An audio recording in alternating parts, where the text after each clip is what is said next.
दोस्तों, मेरा नाम सचिन है। ये घटना तब की है जब मैं मुंबई से अपने घर औरंगाबाद जा रहा था। मैंने सोचा कि मैं रात की बस पकड़ लूँगा और सुबह तक औरंगाबाद पहुँच जाऊँगा।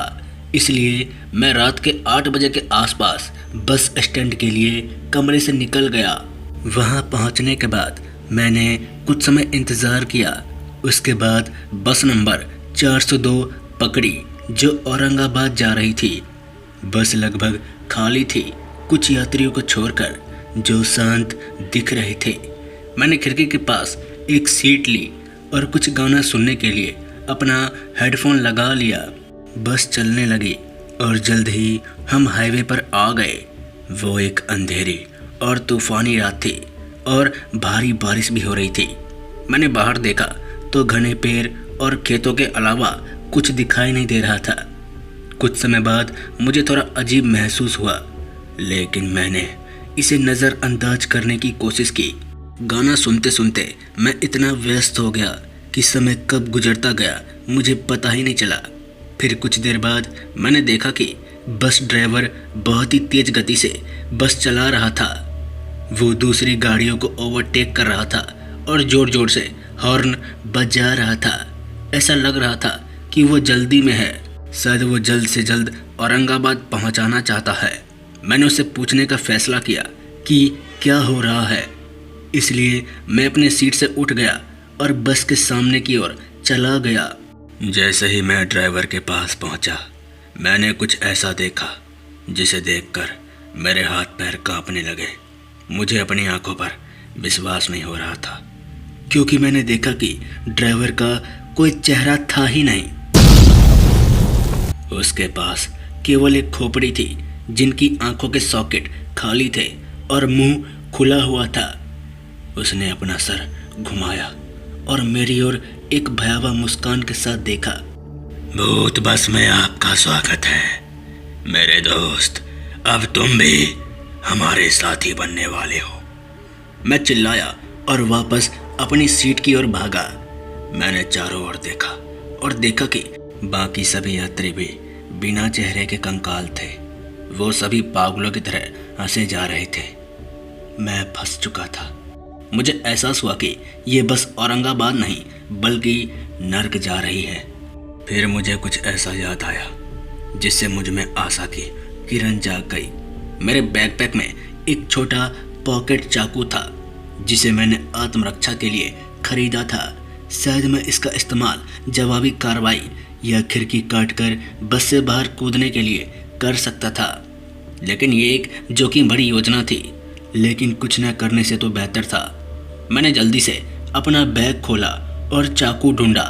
फिर मैं उस चाकू को कसकर अपने हाथों में पकड़ लिया और अपनी चाल चलने के लिए तैयार हो गया। मैंने सही समय का इंतज़ार किया।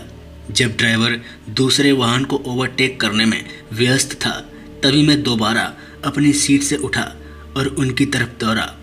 उसने मुझे आते देखा और रोकने की कोशिश की, लेकिन तब तक बहुत देर हो चुकी थी।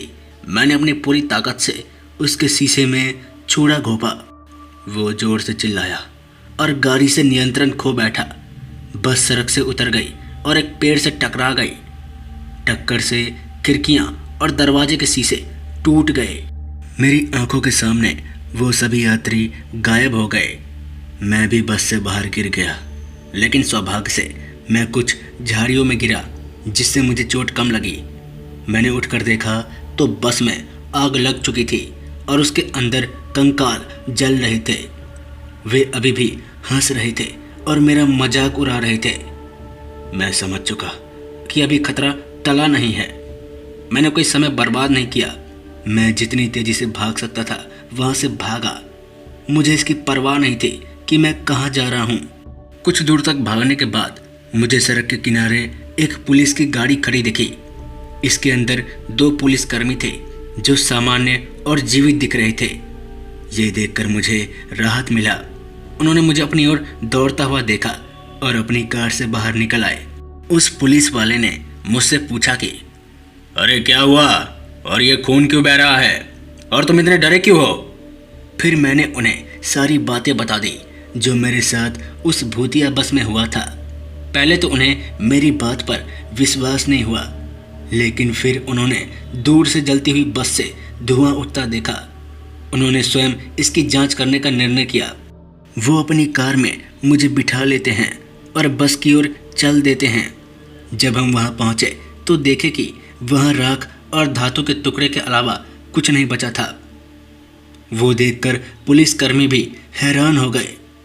उन्होंने मुझसे पूछा कि ये कैसे हो सकता है? एक बस इस तरह से गायब कैसे हो सकती है? फिर मैंने उन्हें बताया कि ये कोई सामान्य बस नहीं है, बल्कि एक भूतिया बस है जो मेरे जैसे अनजान यात्री को फंसाने के लिए केवल कुछ रातों के लिए ही दिखाई देती है। ये सुनकर वो भी हैरान हो जाते हैं। फिर वो मुझे नज़दीकी अस्पताल ले गए जहाँ मेरी चोटों का इलाज किया गया और मुझे शांत करने के लिए कुछ सामक दवाई दी गई। फिर वो मेरे परिवार से भी संपर्क करने लगे और उन्हें बताया कि मेरे साथ क्या क्या हुआ था। मेरा परिवार मेरी बात सुनकर बहुत हैरान हो गया और चिंतित भी। फिर मैंने जो सुना वो सुनकर मेरे रोंगटे खड़े हो गए।